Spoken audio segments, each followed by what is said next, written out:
So the variance in terms of those who are traumatized by a traumatic event and those who are not, we're unique as individuals. Everybody's not traumatized by a traumatic event, whether it's direct or not. But when we start talking about chattel slavery, we're not talking about one trauma. We're not talking about a specific event. We're talking about generations of trauma with no intervention.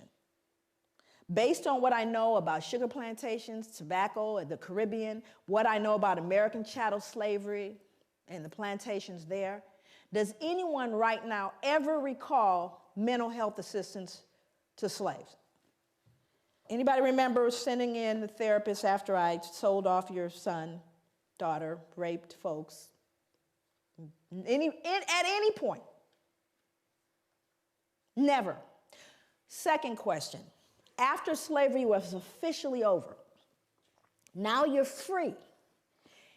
Anybody remember any therapy then? We know it's been rough, it's been deep for you, it's been difficult. We're going to do a little group therapy. Anybody remember that? That would be no. Number 3, after slavery officially ended, both in the States, in the Caribbean, the British ended, do you remember whether or not trauma continued? Did the trauma continue for people of African descent? I need to know. Okay, so now let's do the math. Hundreds of years of trauma, no treatment. Freed, more trauma, no treatment.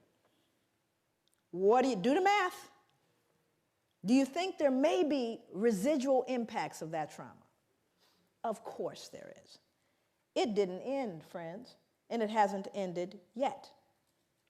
So I think on one point, African people and people of African descent are extremely resilient. Matter of fact, I think we're a miracle.